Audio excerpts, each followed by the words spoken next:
What is the best Golf R of all time? So this is going through all the generations since the Mark 4, the R32, all the way through to the new Mark 8 Golf R. So I'm basically just going to do a little bit of a ranking, a little bit of a casual video, just to give you kind of my impressions. Also, sort of feedback from a community post that I did asking you the same question, which one you felt was the best of kind of all time. And yeah, and we'll kind of decide, and we'll see which one is best. But yeah, just to kind of show you through some of the contenders, you can see them all here anyway, all in blue as well to make it really confusing to know which one's which. But yeah, the first one, obviously the R32 and the Mark 4 was kind of the first one that come out, and to be honest, the three door stance, that's why I miss three doors in cars. That's why I've still got my Mark 7 in three door.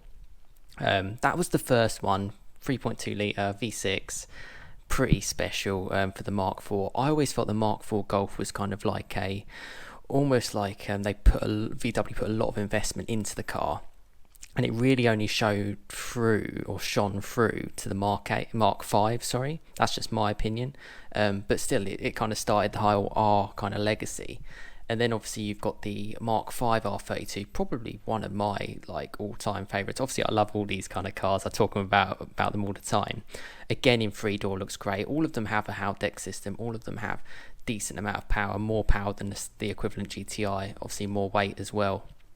Yeah, and a lot more probably understated as well in some ways. That's kind of what the R's always been. Looks great as well. The Mark 5. Got the Mark 6. This is when, again, it's three door. You get to see the Cadiz wheels that obviously now you can kind of get in the Mark 7. That's what I've got on my car.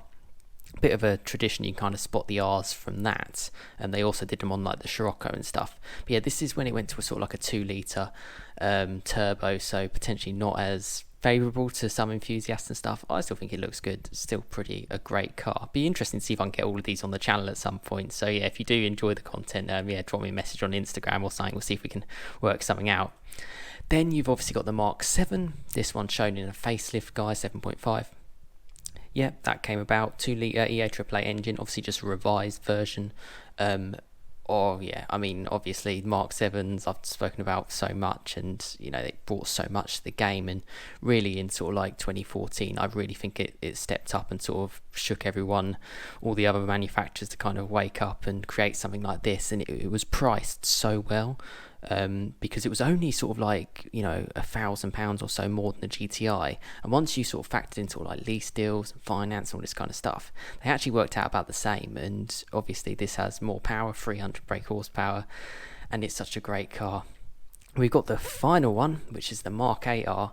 Actually a car that I'm driving this weekend again for the second time. So if you haven't seen my first drive, check out the link above. But yeah, subscribe and stay tuned for the next drive with another owner in the Golf 8 R. I know a lot of people are waiting quite a long time to get hold of these cars. They're quite sought after. They're also quite expensive now. Sort of some are going over list due to like the supply demand. So yeah, stay tuned to the channel for that.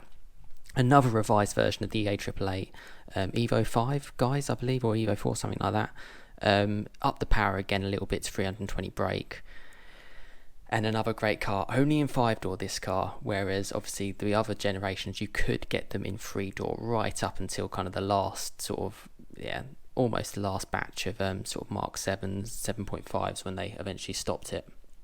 And yeah, 5-door only. So those are the contenders. So let's rank them and see which one is best. So here you can see my little ranking list. There's the 5 cars in question of the generations of the R's, all in blue to make it really difficult for you to tell which one's which, but I'm sure you can work it out. I've kind of done this in a tier list of just epic as being like the best, you know, you really couldn't get any better. Great, good, okay, meh, bad, and fail. And we're going to kind of rank them from there basically to see which one is best, and put the images where we think is the best one to go for.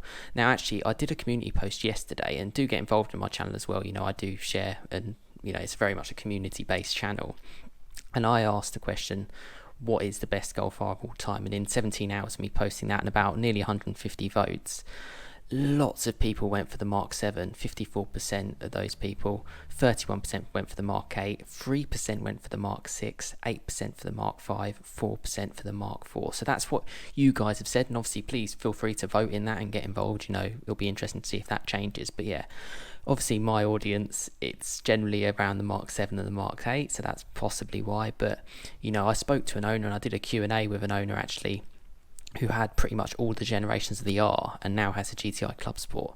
So it's really interesting to hear your kind of thoughts of what you kind of think of them. I think they're great cars, and potentially not with all the history of the GTI, because obviously the GTI's been around for an awful lot longer. But yeah, the R's are still, they're building their own mark, which is nice, and probably the way forward in the future for VW. But let's get into this now. It's quite difficult to kind of rank these, but I'm going to start with, what should we start with? Let's start with the first turbocharged car. So let's start with the Mark 6 here. So I don't think this is a particularly popular car of enthusiasts. I see they're very, very understated, because obviously it doesn't have the noise of the R32. It's even more subtle than a GTI.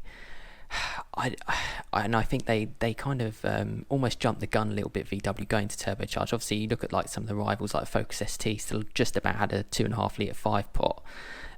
They were sort of like, oh yeah, let's move to the turbocharging, and it's, it was needed, to be fair, and that's why we've seen such great models in the Mark 7 and the Mark 8 to come.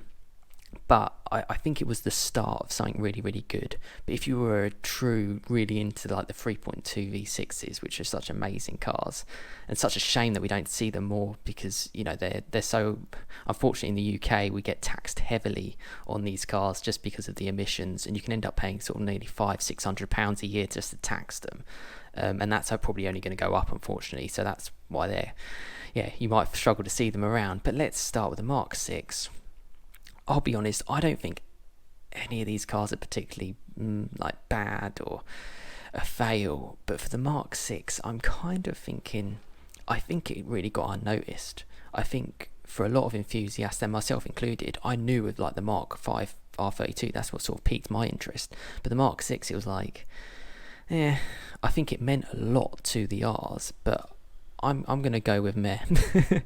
That's what I'm going with for the moment. And that's kind of where I'm at. Again, you guys feel free to actually, to be fair, what a lot of you said on the community post was kind of, this one was quite low down, so you're kind of on the same page. Let's go for the 3.2 V6s, the Mark 4. I think this kind of started off the whole trend, and obviously it did. Is it sort of like an epic or great? Probably not, but I think it really, I think it's certainly they tried something outside the GTI VW to try and make something really, really cool, and it sort of came off the back of like the VR6s and stuff that you had sort of in the 90s.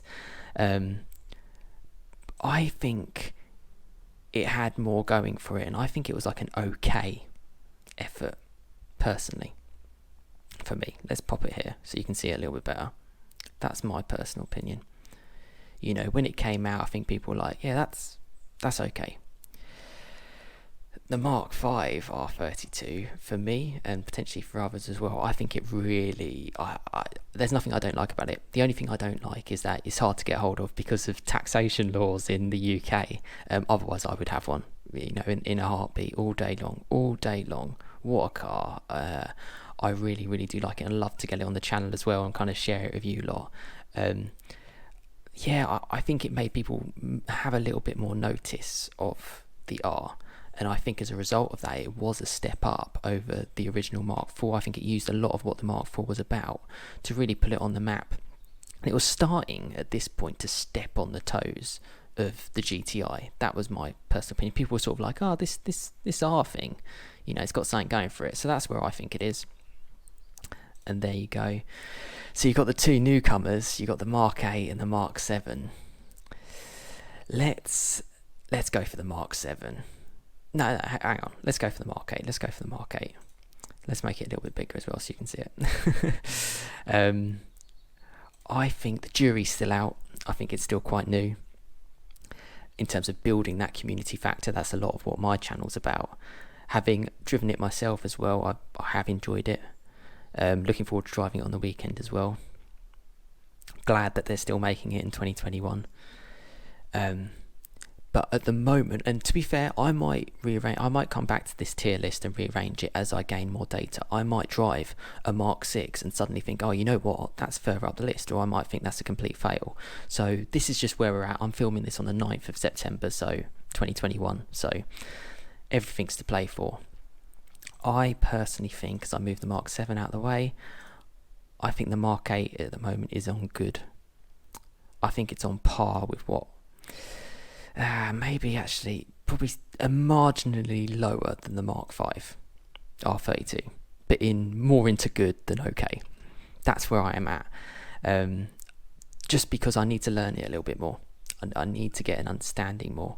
And personally, it's you guys who help me out most with that, and I'm looking forward again to driving it. Drive it on the weekend. I might come back to this in a couple of weeks and move it up the list, so we'll have to see. But that's where I'm at. The final one, the Mark 7, for me, I mean, if you follow my channel long enough, you kind of know where I'm going to go. I think it's epic.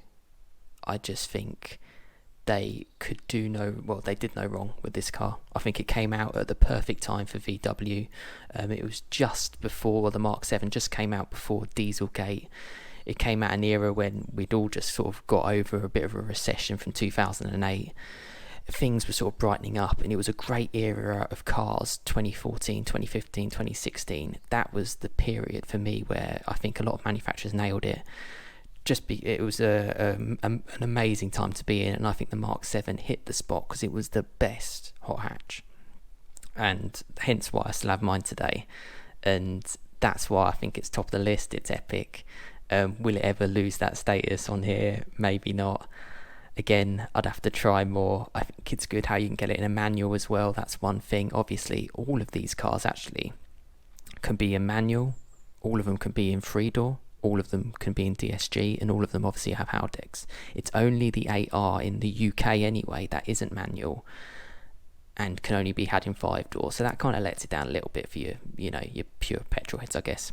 But that's what I'm going for. There's my tier list, there's my ranking. Let me know what you think in the comments. I'll certainly revisit this going forward, and subscribe for more content to come. But yeah, hope you enjoyed it. Let me know your thoughts. Cheers, guys.